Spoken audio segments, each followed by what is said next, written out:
Euromaxx highlights. And here's your host, Louise Houghton. Welcome to a show packed with our best bits of the week. Let's have a look at what's in store for you on the programme today.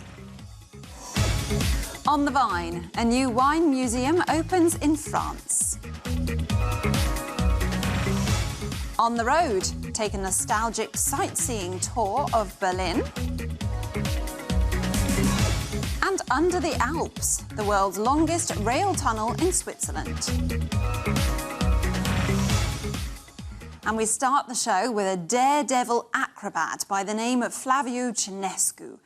Flavio always dreamt of making it to the top of his profession, so he quit his job, worked hard, and is now Romania's best-known extreme athlete. Flavio is also extremely proud of his homeland and does an excellent job promoting it whilst out and about performing his tricks. The Dumogled-Valacerne National Park in southwestern Romania is an oasis of unspoiled nature. High above it is a man balancing on a slackline. Flavio is an acrobat and extreme athlete. He cycles, sits, and walks at dizzying heights. He's not so much trying for new records as being an ambassador for his native Romania. And that explains why he's chosen this national park. My philosophy is, when it comes to balance, is just try to experiment with everything that you can find. You can just go longer and longer and higher, but this is not the only thing that you can do with it. You can just take it to other places. Cernescu is trying out his latest idea here, an illuminated slackline that he'll try to walk at night. He and his team have to carry in all the equipment, over 30 kilograms per person. The spot he's chosen for the slackline is far from any road. It's a feat of strength before he even gets started.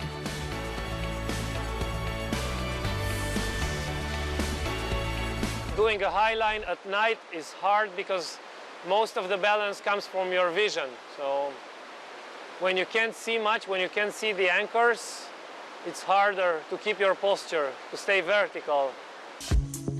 Cernescu has grabbed the public's attention with his stunts. The most spectacular among them has racked up nearly 3 million views on YouTube.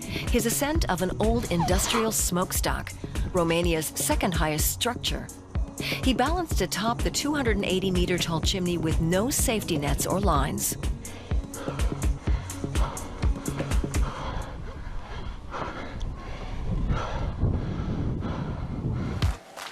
Flavio Cernescu is Romania's best-known extreme athlete. He appears on TV and in promotional films.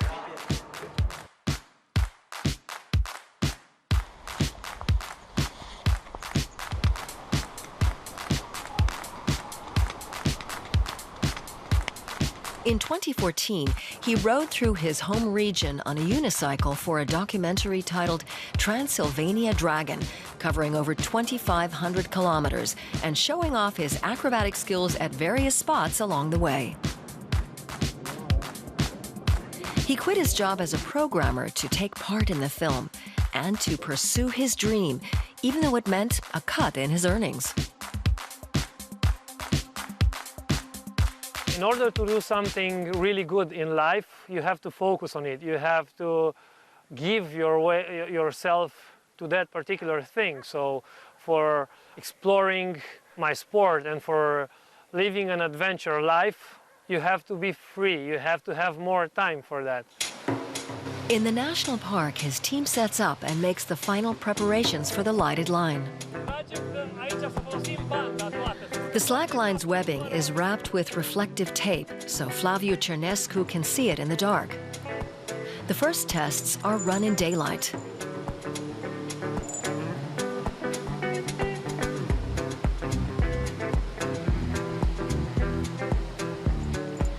Then he tries his first steps at night. I was nervous in the beginning that this line can be hard, especially having to do it at night. Some of the LED lights were pointed right in my eyes and I was blinded and I couldn't really see what was important for me. But then I I got into it and I understand the line, so it was good. 25 meters above the ground, step by step, Flavio Cernescu gains confidence.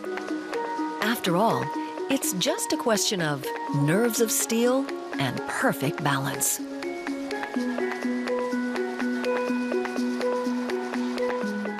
Well, perfect balance is strangely also how you might describe a good wine. And good wine is exactly what the Bordeaux region in France is known for. It's the reason why many people visit the area, and now there is another attraction to keep the wine lovers happy: a museum featuring vineyards around the world. Its founders hope it will become the Guggenheim of wine. The 80 million euro Cité du Vin in the heart of France's wine capital, Bordeaux.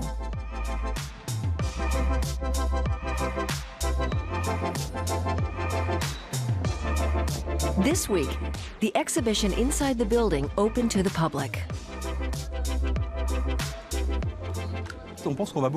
We will surprise many people. Because we say we're not a museum, we don't have our own collection. The name Cité, or city, doesn't give much away. You can already see that from the response of the first visitors. The exterior is designed to make people curious, and then inside comes the surprise. The exhibits are interactive and digital. The show is divided into 19 different themes, which visitors are invited to experience for themselves by trying things out rather than just reading the facts. One of the highlights is the buffet of the senses: seeing, touching, smelling. Visitors are taught the A to Z of wine tasting. We had a brief from the client for the competition that was originally about 365 pages long. It was a big, thick brief, and it was full of scientific content and a lot of very kind of nerdy wine information, some very dense information. So our challenge really was to try and make it entertaining for the general public. So to take the seriousness and the study that had gone behind the content, but actually make it fun. Wine is Bordeaux's #1 export. The city has flourished for centuries thanks to the wine trade, and wine is very much a part of life here. Expert V. Nguyen teaches locals and tourists more about the region's wines. In people's minds, both in France and abroad, the name Bordeaux is seen as a mark of quality. You immediately think of grand old chateaux and vineyards. People come here especially for the wine, but then of course there's also the local expertise. Every year, Bordeaux's vineyards produce over 4.5 million barrels of red, white, and fortified wines. Some of the very best wines come from the Château Haute-Bailly vineyard. Véronique Sanders is in charge here, one of the very few top women vintners. She says there are good reasons why Bordeaux is known internationally for its quality wines. The Bordeaux vineyards are located on the 45th parallel. It's said that all the best wine-growing areas are located at this latitude. There are clearly geological and meteorological conditions that allow for these great vineyards, but that's not all. Wine growing is a real art. You need expertise and the right touch.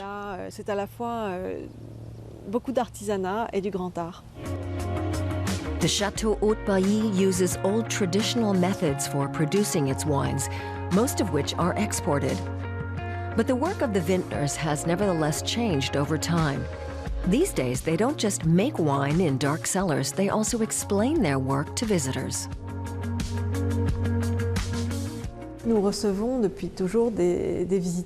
We have always had visitors who are interested in our work. It's great for Bordeaux. And this kind of tourism has increased since the city was declared a UNESCO World Heritage Site. We're getting more and more visitors. At the Cité du Vin, those visitors can learn about the production and history of wine and explore their own personal taste, while this room allows visitors to experience the sense of being intoxicated without alcohol, just through music and projected images. we're not necessarily turning people into experts. We're in lots of ways, we're actually trying to tell you that your taste is individual and you shouldn't be intimidated by expertise. But nevertheless, there's this 6,000 years of culture, and the more that you start to try and understand about that, the more interesting wine becomes. In the bar on the top floor of the Cité du Vin, visitors can sample different wines from all over the world, while enjoying a panoramic view of Bordeaux. And if you want a panoramic view of Berlin, the TV tower is where to go. But from the ground, you can enjoy the landmarks in many other ways, by boat, bus, or in a classic old Mercedes. A personal tour in one of these cars sets off from right here by the Brandenburg Gate, so you can tick that off and the park behind it before you even get going. The Tiergarten, a huge park in the heart of Berlin, draws tourists and locals alike. The Victory Column can be seen from miles around. Kerstin Flügge takes guests to see these and other attractions on sightseeing tours in her 1969 Mercedes convertible. The special feature is that you experience the city in its entirety in an open-top vehicle. You enjoy a panoramic view and you don't have a roof or pillars blocking your view. You get a completely different impression of the buildings and the city's beauty. Kerstin Flügge tailors her tours to meet her guests' wishes and meets them at their desired location. Ellen Bell and Werner Baumgarten are waiting at the Brandenburg Gate. The couple from North Rhine-Westphalia have been wanting to visit Berlin for a long time. I'm thrilled to be here in such a nice car in Berlin. It doesn't get any better than this. They head off to explore the nearby government district. En route, they pass by the Holocaust Memorial and the Soviet War Memorial. Then the Reichstag comes into view. The German Parliament's glass dome was designed by architect Norman Foster. The Reichstag, the seat of the German Parliament, was opened in 1905. Kaiser Wilhelm II called it a talking shop, as he didn't think much of parliamentarianism or the democratic developments in Germany. As you can see, the building didn't look that much different before, but it was badly damaged. Across from the Reichstag lies the German Chancellery. It's one of the world's largest government headquarters, much larger than the White House. Their next destination is Museum Island in Berlin's historic center. The complex, comprised of the Bode Museum, Pergamon, the Altes and Neues Museum, and the Alte Nationalgalerie, is a UNESCO World Heritage Site. The Museum Island is one of the world's largest museum ensembles. The island itself is home to 5 museums, the bust of Nefertiti and the Pergamon altar. Behind us there's the Berlin Cathedral, burial place and house church of the Hohenzollerns. The Lustgarten rounds off the ensemble. Gendarmenmarkt boasts of another of Berlin's impressive architectural ensembles. It features the Konzerthaus and the French and German churches. The square is one of the prettiest in Germany. Few visible traces remain that show Berlin was once a divided city, but on Niederkirchner Straße, a section of the Berlin Wall still stands today. At Potsdamer Platz, Berlin shows off its modern side with high-rises over 100 meters tall. It's hard to believe that this was once no man's land where the Berlin Wall stood. Now it's the end of today's tour. It was a wonderful tour, a great day. I think we'll just have to do it again because Berlin's so big. I loved it. Berlin's such a fabulous city. It was fascinating. We'll definitely do it again. But for now, they're off to enjoy an espresso in one of the German capital's many cafes. Now, if you're a foodie, then you will know that San Sebastian in Spain is a great place to go for good cuisine. That's because the Basque city is home to a number of Michelin-starred chefs. One of the few 3-star chefs is Elena Arzak, and I'm lucky enough to tell you firsthand that her dishes are delicate and creative. Elena's branched out to London in recent years, but she still prefers to cook at the family restaurant in Spain. San Sebastian's La Concha Bay and its famous promenade are popular with locals and visitors alike. The Basque City is also a paradise for food lovers. Along with its gourmet restaurants, the Old Town's bars serve up regional specialties like pinchos, appetizers that can be eaten warm or cold. Elena Arsac is one of the few female chefs to run a restaurant with 3 Michelin stars. Together with her father, Juan Marie, she heads the Arsac restaurant. Its facade may look unassuming, yet the establishment is known for its innovative dishes and uncompromising standards. Elena Arsac has been called the best female chef on the planet. When your family is in the restaurant business, everything always revolves around food. I tried kumquats for the first time when I was 7. And I ate truffles for the first time at 7 or 8. I feel at home in the kitchen. The history of the restaurant is also the history of the Arsac family, who have run it in the same building for 4 generations. After finishing her studies in Lucerne, Switzerland, Elena Arsac worked in some of Europe's top restaurants. But her greatest influence has been her father, Juan María Arsac, who revolutionized Basque cuisine in the 1970s. Their family's restaurant, also named Arsac, has held 3 Michelin stars since 1989.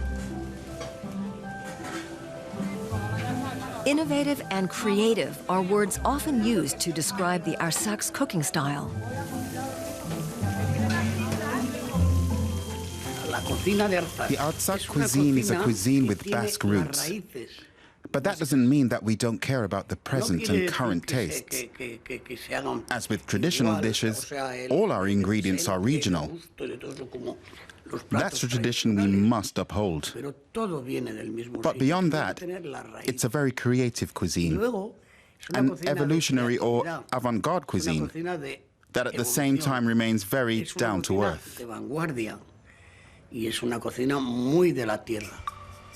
The restaurant's upper floor houses the so-called laboratory. Here, more than 900 different ingredients and aromas from all corners of the globe are stored in a climate-controlled room. Every day, the team at the Arsac tries out new compositions, resulting in the creation of about 50 new dishes each year. Elena Arsac comes here when she's seeking inspiration or to finish off a dish she's creating. It's like an archive for aromas. You might call it a bank for ideas. A wide variety of ingredients are stored here. They're collected and archived, and then employed when they're needed.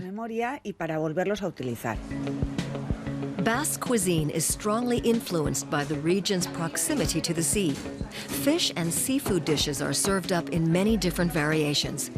For her creations, Elena Arsac mainly uses regional produce that's currently in season.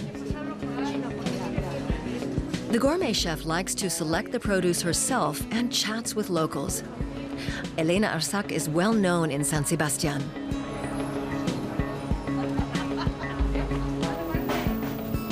After her trip to the market, Arsac likes to stop off at the Gambara. The bar in the Old Town is famous for its pinchos.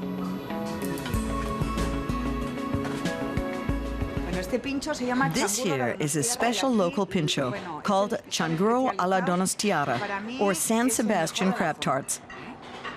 This bar specializes in them, and they're really the best ones around. These spicy starters consist of a tart filled with vegetable cream and crab meat, and I'm going to eat one now.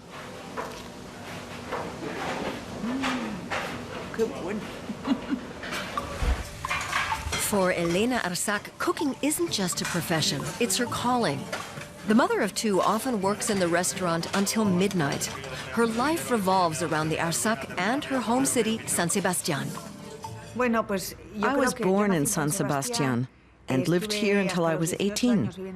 My family and my roots are here. I've always liked San Sebastian.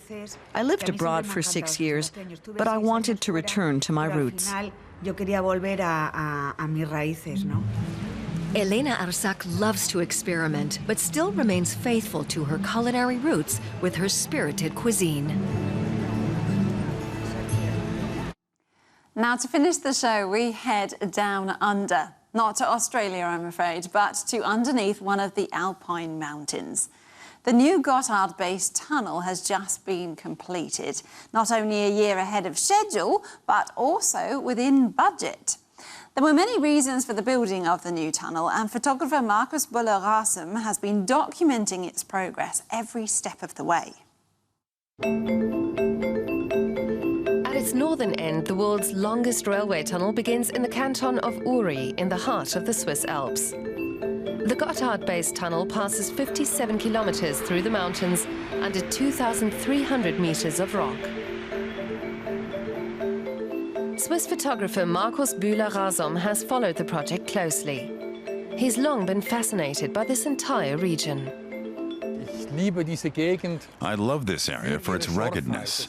Obviously, there are tourists here and everything, but it's a real mountain that stands on its own, though it's always been used.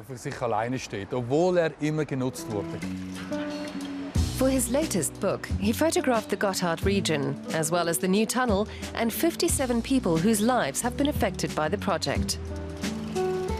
From a mountain cabin owner to a former professional skier. From a circus loadmaster to a project manager. Ewald Bechtold also features in the book. Historical locomotives are his great passion.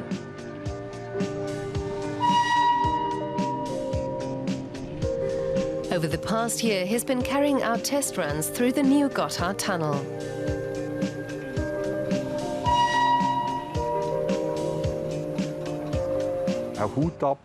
It's really impressive what they've achieved in there. From an engineering point of view, you can't help but be fascinated by this construction and the trains they're using.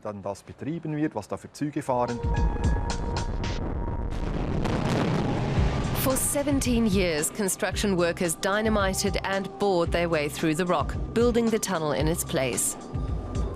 They worked in temperatures of up to 40 degrees Celsius. Over 28 million tons of rock were removed from the mountain. The tunnel links Erstfeld in central Switzerland with Bordeaux near the Italian border.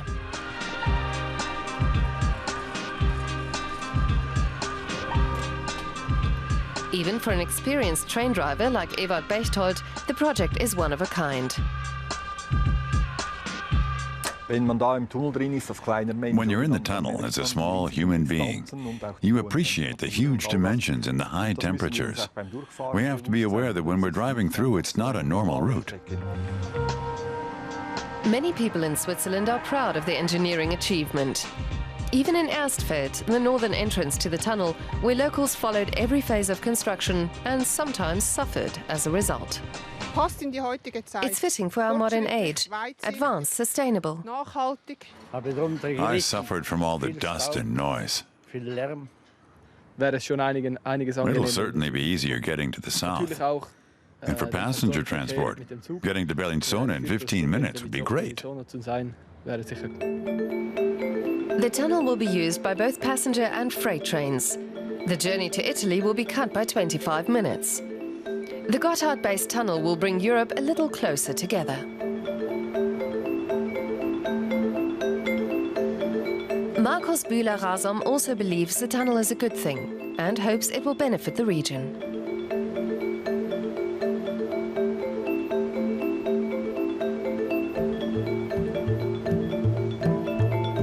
He sees the tunnel as an opportunity to transfer more freight transport from the road to the railroad. When I see all these trucks thundering through here, I find it almost physically painful. It's so extreme that I think, yes, the tunnel is okay. If all the goods that are transported by truck are eventually transferred to the railway, that'll take some of the pressure off the area. In the meantime, he'll continue to follow developments here.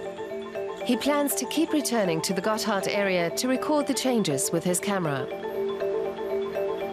The first scheduled trains will begin using the tunnel in December. This mammoth project of Swiss engineering will then, hopefully, run like clockwork. That would be great to see trains running to schedule, wouldn't it? Time will tell. But time is what we're out of right now as well. Thanks for tuning into the show and take care of yourselves until I see you next time. Bye-bye for now.